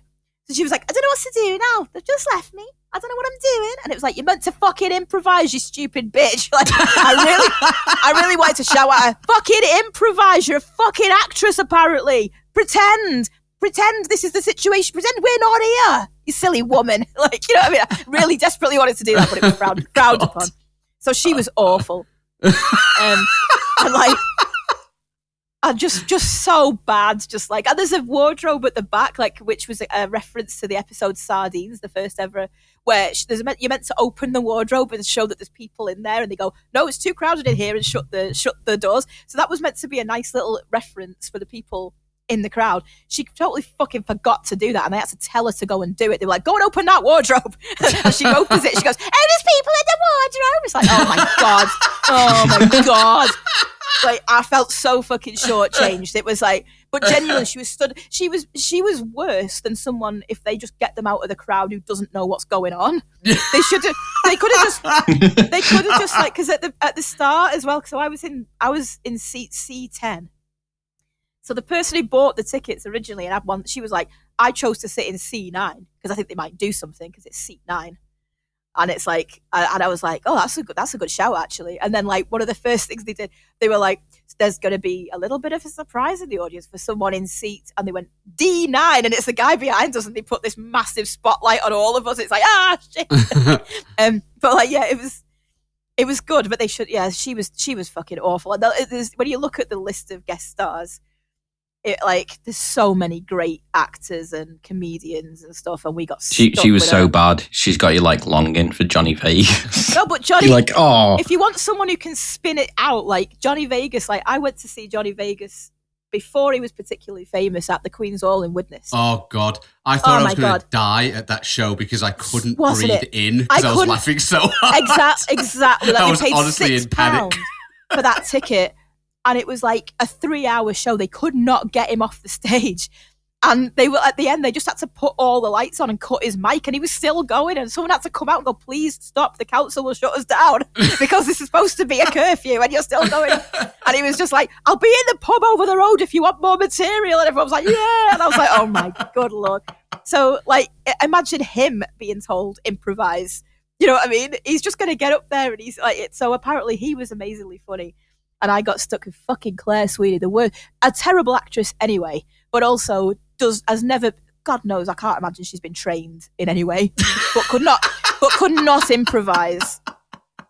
Could not improvise at all, and just stood there like a dick. Just going, "I don't know what to do. I don't know what to say. My mum's in the audience. Oh my God." I was like, oh my God, seriously, one. I think that was the only reason people didn't fucking boo her, to be honest, because straight away she went, "My mum's in the audience," and it was like, all right, don't throw stuff at her. Mum's there. Where is she? But, I'll fucking kill her if you don't get up that stage. Yeah. Just like, "I'll punch your mum in the face if you don't fucking start acting. I've got your mum. I've got your mum, Claire." But yeah, she was atrocious. And yeah, and I on purpose hadn't looked at like what it was about Because you or wanted to anything be like that. pleasantly surprised. Because I wanted to have like the shock element. I didn't want any spoilers, and then I was like, "Why is fucking Claire Sweeney in this?" Like, you know what I mean? And then I realised, if it had just been like a day either side, you would have got someone good, and we ended up with her. But it was still, obviously enjoyed the show. It was really good. I saw a friend post some of the merch from there, and it's the she had a tote bag that was the poster for the guy looking for the one shoe. Yeah. They got for the shoe, like the poster that he put. So I found a shoe in the road. A few people showed up with one shoe, like in their hand, walking around with it like it was a fucking cosplay situation. It's like you're at the theatre, yoink. You know, you're at a fucking Comic-Con. Stop play acting. But yeah, it was good. They've always been very good at doing that sort of stuff. I mean, the League of Gentlemen tours were really good, and obviously the League of Gentlemen itself was a radio play and a play before it was even on telly. Yeah, well, they've started off on stage, and I think they've obviously. So the first half, when they cobbled together like some of the, like the Bernie Clifton's dressing room, they'd obviously made a few changes to it, like to make it make a bit more sense in the context of the show and stuff. But like the second half was a completely new story, and then had this like character, and at the end, this won't. I mean, like say if you've still not seen it for some reason, I'm pretty sure it's finished now. But if you've still not seen it for some reason, then you can skip forward 5 minutes. But at the end, so they're doing this play, and instead of Reece Shearsmith, this other guy comes on who looks a bit like him, and it's like, all right. And then they sort of do a play within a play within a play, where they sort of finish the show in the play, and then they all come out to take a bow, and they're all comforting Steve Pemberton, and he's like, I said, "I just didn't think I could get through this show, but we want, you've all paid your money. I didn't want to do the end of it without Reece, but Reece has been in an accident, and that's why we've changed the actor."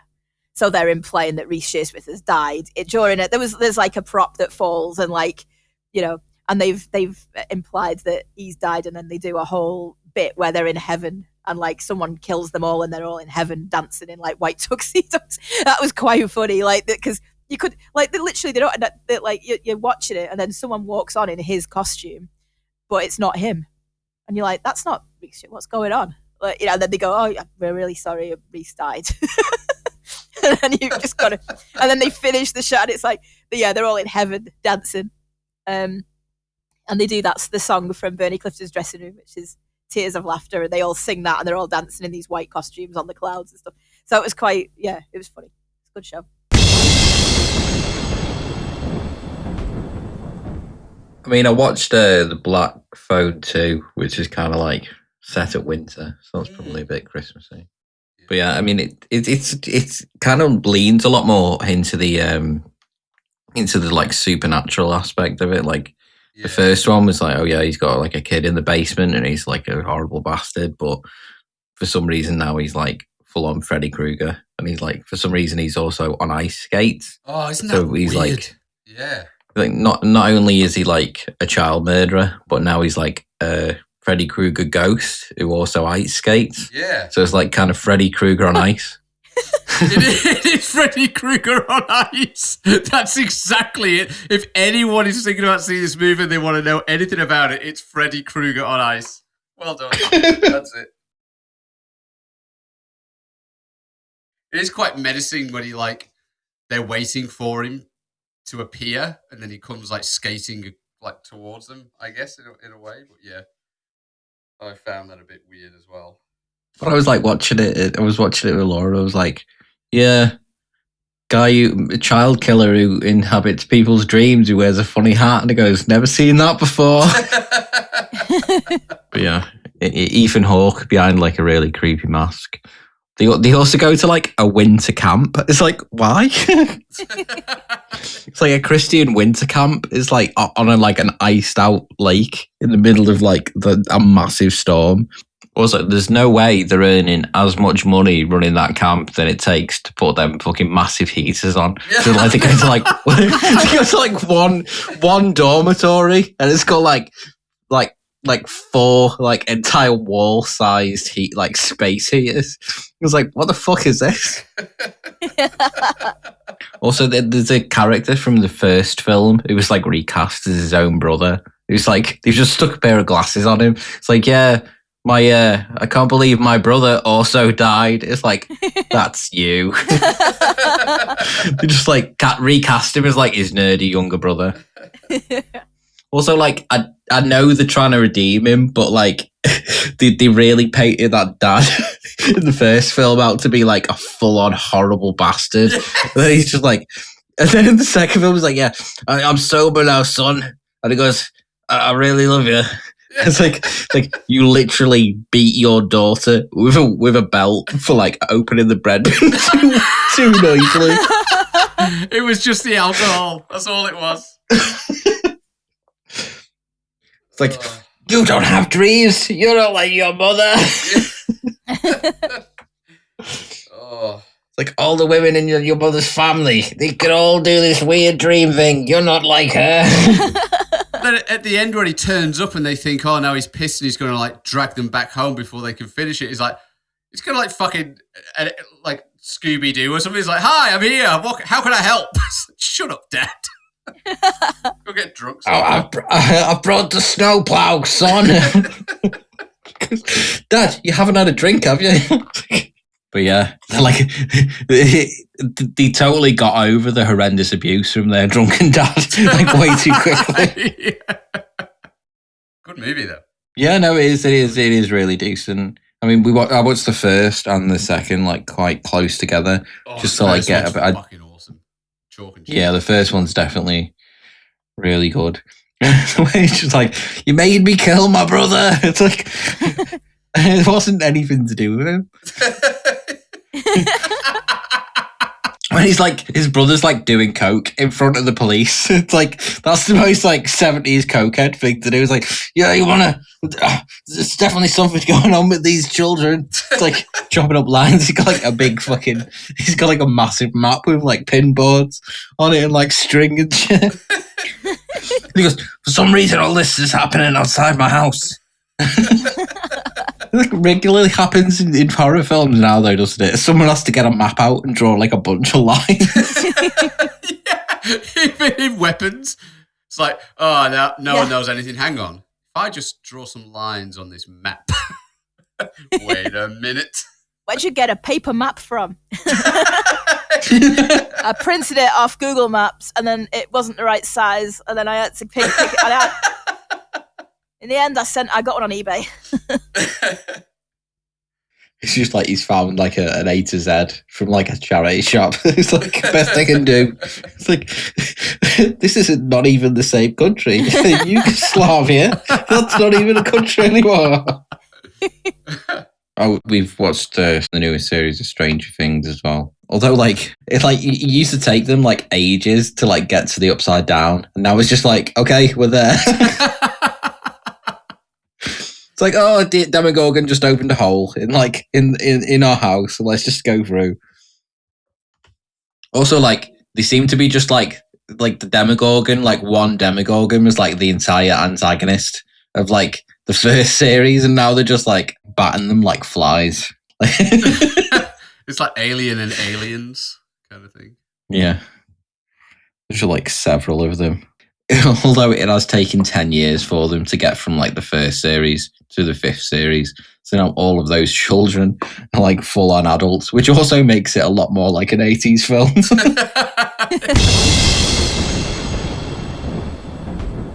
I was at my skateboarding lesson. Oh with my God. Early 20s skateboarding instructor. Wow. Who? And he's like, Is this the dude who has like the most stereotypical like Australian skateboard teacher name? Cody. How's midlife crisis going, Paul? Yeah, it's going real good. So Finn has lessons with Jiva. I have lessons with Cody. And it's so embarrassing because he's like, I noticed he had a guitar and amp in the back, and I was like, oh, you're a musician as well, talking. And it got to the point where I gave him a USB thumb drive of like my music that I've done in the past. And I'm like, I just let my head drop to the steering wheel. It's like, what am I doing here? But anyway. You did that instead of like picking up the guitar and like showing him that you can actually play like really good. It's like, yeah, I'll just give you this this USB. Like, give him like a we should jam CD. sometime. And I'm like, I don't know if that's appropriate. He's in his 20s, but still.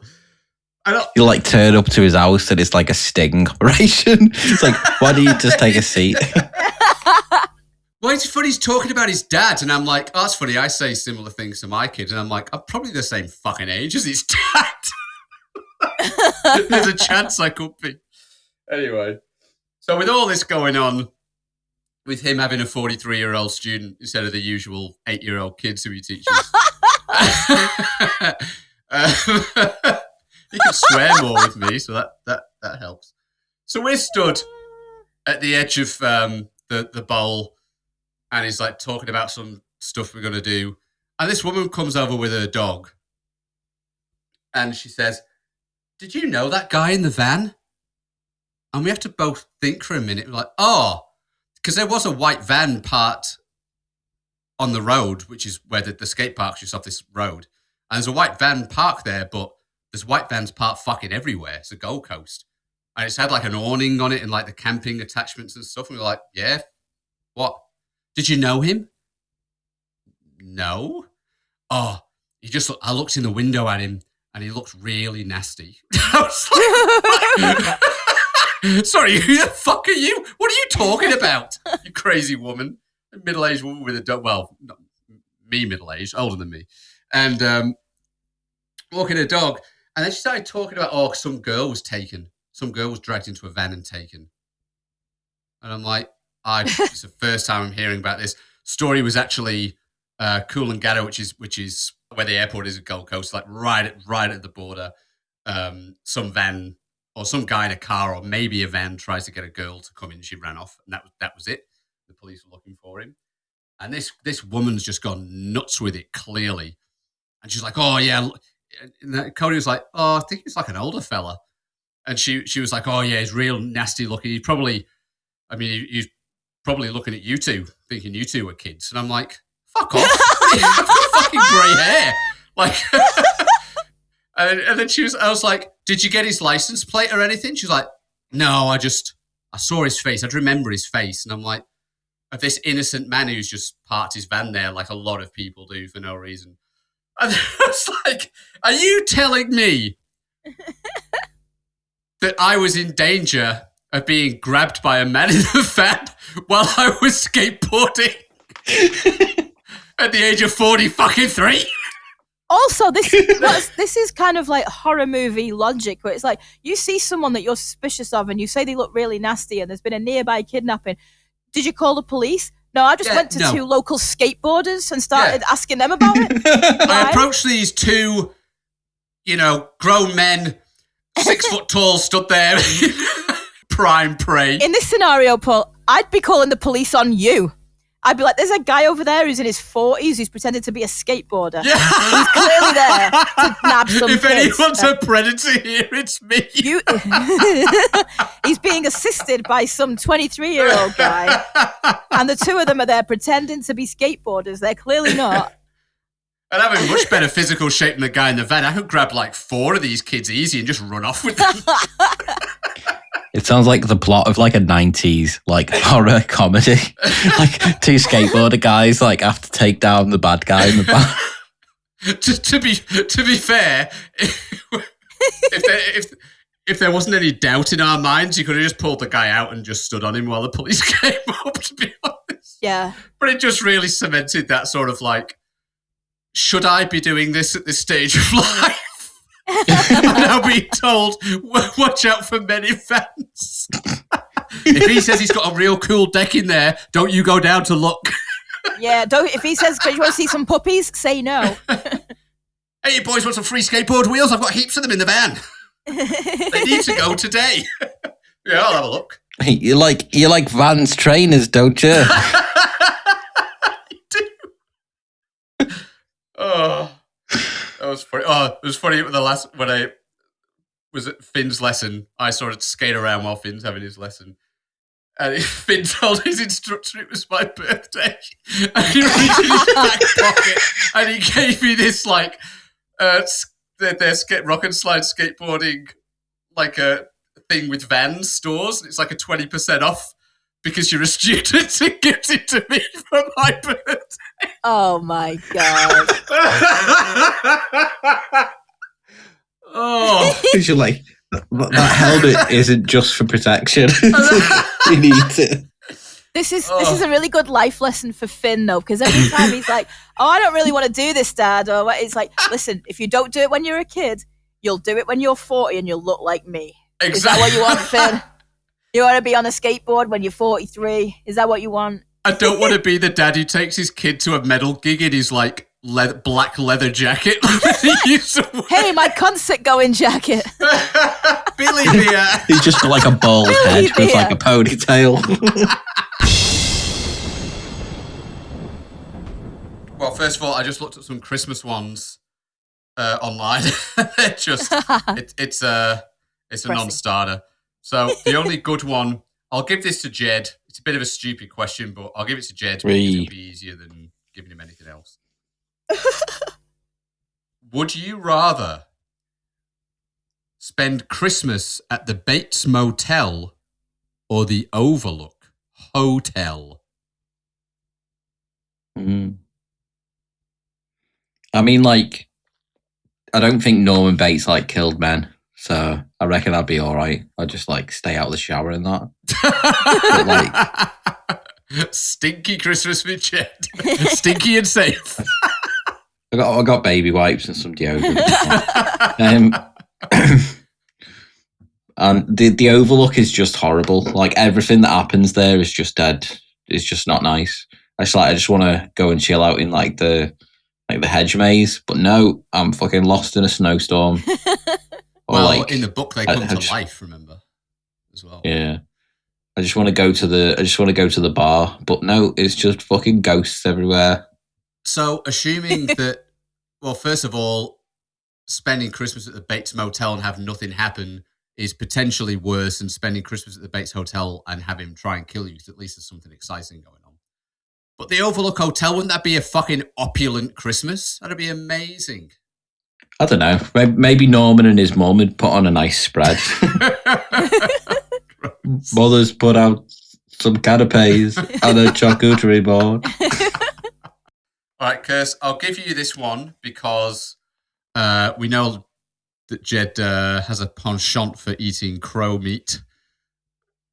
So, would you rather own a bird that can perfectly repeat anything it hears and one day it starts to speak to you in a demonic voice?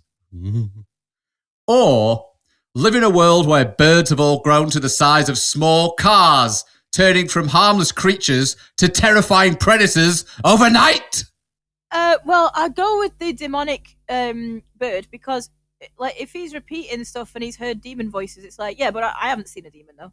You have. Maybe it's a demon that only comes to crows or something like that. Whatever bird you are. What So bird you are think it is a parrot demon?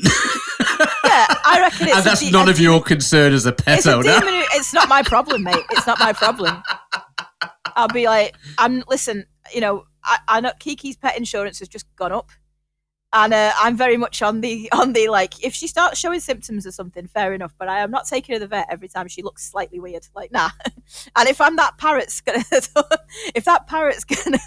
be talking in a demonic voice and say something like, that's a parrot demon or a minor bird demon, and you need to deal with that. I've got enough on my plate.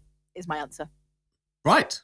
So Jed assuming that a psychotic killer won't kill him. You assuming that the demonic voice that the parrot is speaking in is just related to the bird world. Well, And like that's that's nothing surely, to do with you. yeah. Well, Right. that's what birds would You're do. too clever for this book, you guys. You know that. That's what birds would do in a like if you had a parrot and you were getting haunted But by a wouldn't it demon. just make bird parrot, right, noises? it's The bird demon? It's Why a would it be demon. speaking English to a It's a demon. bird? Well, parrots speak English. Not to each other. What are you talking about? It's like Not to Reagan each- not to each other. from The Exorcist, Pet Budgie. Not to each other. They might do. It might be like a Dutch parrot who's a demon, and it's an English parrot, and he's like, I'm not going to speak Dutch to him. I'm going to speak English because we both speak English. Do you know what I mean? I don't know the language of birds. It's just like someone has an African grey and they've just been leaving like The Exorcist free on in the background. Yeah, It's like, what are you doing? I'd assume it was something like, something off one of Lewis's bloody horror games or something that it's repeating. I wouldn't be. Well, I wouldn't we think, oh, that's know probably a to demon. assume. That's probably a demon. No, it's probably just something he's heard on the telly. He'll start talking about the darts in a minute. 180. Killer I'd love bird it. voice. I'd love a parrot that did that. All right. For me, would I rather find myself hurtled 2,000 years into the future, stepping into an unknown, possibly dystopian world where the remnants of humanity may be unrecognizable, or transported 2,000 years into the past or past, where your modern knowledge is more of a curse than a blessing? Well, I'm pretty stupid. I reckon I'd pick the past. I'd be all right. How do you explain this? I can't remember. It's something to do with calcium. Yeah. It'd be one of those where you'd be like, explain to a shuttle like an alien race where it'd be like, how do computers work? I'd be like, I don't know. Not really my job. You've got the wrong guy. And I'd already eaten like tons of food and really overstayed my welcome. We had the parade for you. The amphitheater was open. You were adored by everyone. Now show us how this works. It's like a peg. It's like I see one of them 10-minute episodes about a spring factory once. I did watch an episode of How Is This Made, which was about Jaffa cakes. Are you interested in how a Jaffa cake is made? Because I can tell you some of that. Not all of it, because I didn't really pay attention. But I can tell you some of how a Jaffa cake is made. It's like, why don't they have a 25th door on the advent calendars? Because they get chocolate on the whole day. They don't need a window for the 25th. They get more than enough chocolate. Oh, that sounds like my fucking... This is kind of my whole life, to be honest, is just people asking me fucking questions all the time. Well, you are It's a all- teacher. I know, but they're always asking me stuff like all day, every day. What the fuck are you asking and me I tell for? them the answer. But I tell them the answer and then they ask you the same question the following day. And sometimes when I get home, I'm like, Lewis is like, what do you want for tea? And I'm like, I don't fucking know. I can't answer another question today. You answer the questions. Well, I can't. Well, you answer them. I don't know.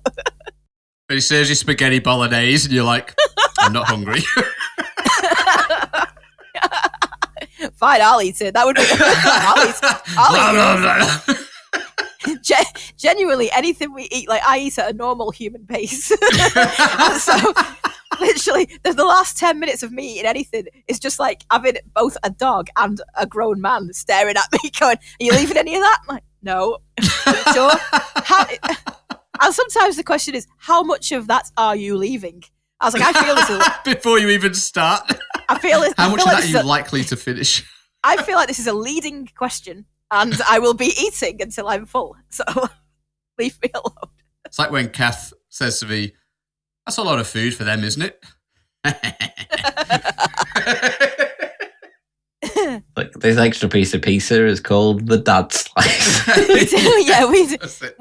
When we used to do on a Sunday, we would get like chicken thighs and do a Sunday dinner, and then our friend Ryan would sometimes come round, and we ended up giving him the Ryan thigh because there was 5. It's like, how's this chicken got 5 thighs? You can have. So an uneven number. Ryan, do you want to? So yeah, that's what we call now the extra piece of food that we didn't really need. It's called the Ryan thigh, whatever it is. Do you want to meet the Ryan thigh of these mince pies? Yeah, go on. I'll have the Ryan thigh. Do you remember on the advent calendars, the 24th was always like a massive one? It was like a massive chocolate. Yeah, I mean, the last one was in the middle and it was huge. I remember the advent calendars that just have pictures on them. It was just like a picture. I remember the old ones. It was just a picture, and you were like, "It's the wise men." It's a shitty drawing of the wise men. Why did I get them? It's another donkey. It was a donkey on the 3rd, the 8th. They couldn't afford horses. Oh. Yeah, it's funny. I was looking at a post, and I was like, "Oh, we used to have chocolate advent calendars," and I was like, "Wait, no." For most of the time, they were just pictures. There were no chocolates. That came later. Yeah, or maybe a Yeah, that was a much later. I remember very excitedly getting a Kinder Bueno advent calendar one year, and there was nothing behind the window except a Kinder Bueno. So I was like, "Well, there's supposed to be something behind it, like to look at." And everyone was like, "What are you complaining about? You get a load of kids. I want to be something behind it." And I was just a blank. The shape of something, or there's a picture behind it, or I want it to be like, oh, a candy cane, oh, an angel, oh, it's a star. There was none of that. It was just, I may as well have just bought a bag of fucking Kinder Bueno. And also I knew, because it was a Kinder Bueno advent calendar, there was no mystery about what would be behind that door. It's going to be a Kinder Bueno. I just don't understand like what the point of that calendar was, because there was nothing of like, oh, what will it be? Well, obviously it's a Kinder Bueno. Why don't they just buy a bag of Kinder Bueno and eat one every day? That's what I just was really disappointed with that calendar. Kinder No Bueno. Hey! That can't even be the episode title because it's a trademark. Do whatever the fuck we want, Kirst. No one's knocking on our door for any reason. If they do, we're in a shitload of trouble. Those Kinder people are on to us. Well, I committed a Christmas faux pas when I was tasked to buy. I was like, you know what, Kath? You're busy. I'll take care of Christmas. Oh, no! No, you can't! Oh, you'll ruin it. That's not the faux pas. So I bought the kids way too many. Because I always feel like, I used to remember we didn't have any money. We had fuck all. But then at Christmas, we had shitloads of stuff. There was so many presents. It was like a mountain of them. And we give our kids stuff, and like, it's more expensive stuff, but they just don't seem to have the quantity. And I'm like, I want them to have the quantity at Christmas.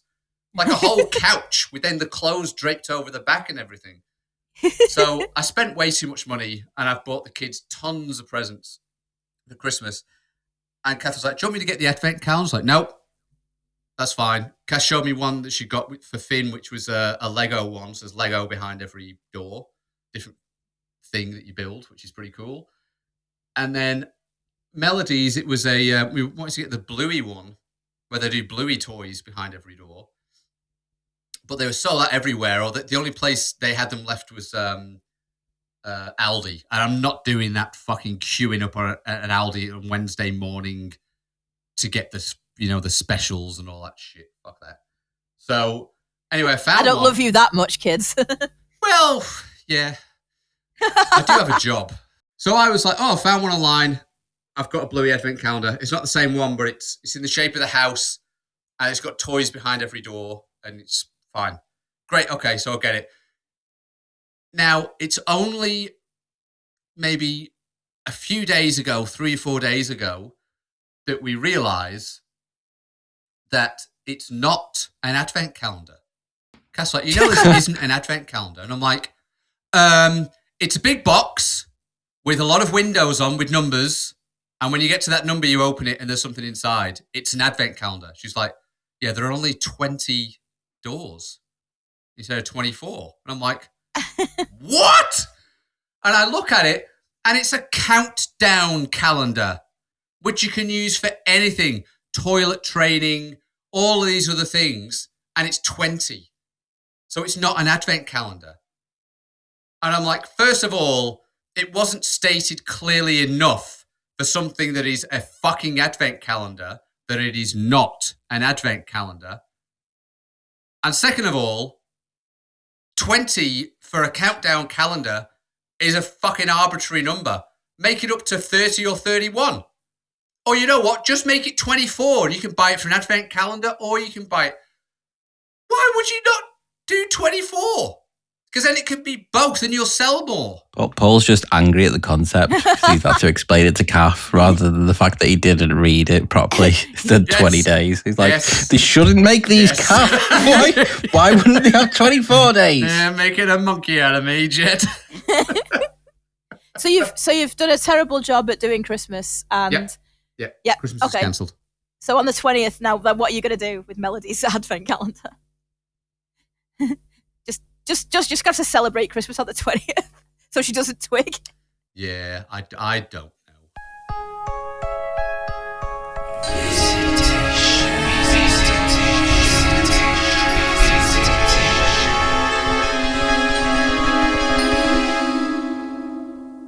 Now we have a very special guest. Just for you, because it's Christmas. He never wanted anything to do with this podcast, but we've dragged him kicking and screaming through 3 seasons. Lewis has a ghost story. I was in work last week, and this girl called Emma I've been on shift with. She was kind of pottering about, and she kind of wanted to, do some emails. So she goes to her office, sort of thing, and it just leaves me in security on the door, sort of thing. She pops back in and goes, I've had a bit of a weird experience, right? She goes, at first, when I sat down at the computer, I thought I heard someone crawling in. She thought it was one of the other girls who worked there, maybe, something like that. Yeah, and then she's, thought, this is all just in my head a bit. And then apparently, again, I'm I don't believe in any of the higgledy-piggledy, but apparently this door that was locked, that opened a little bit. Everybody checked afterwards, to see if it was still locked, and apparently this door had sort of swung open. And then she said that something touched her on the shoulder, right? And then she had a sort of, one of them droopy tops that women have with like the shoulders on. So she thought, it might have been a breeze or something like that. And then she's just got, right, okay, it's all in my head, you know what I mean? She tried to rationalise it a bit in her head. She went, right. It's all in my head, sort of thing. She tried to crack down on her emails again. And then something's apparently just fucking yanked the ponytail down. And then she came in, like, sort of shook up to us, like, because, I don't really know what to call that attack by a ghost, I don't know. So the staff room of which all of this happened, that is attached to the museum. And if you've been to Norton Priory, there's a lot of dead bodies in that museum. And she did say that she was taking the piss out of a few skeletons before she went into the staff room.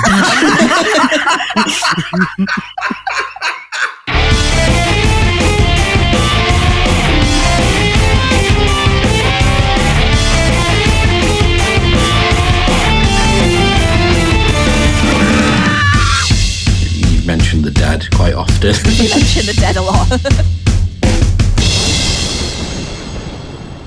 Merry Christmas, everyone. Yeah, Merry Christmas, everyone. Ho, ho, ho.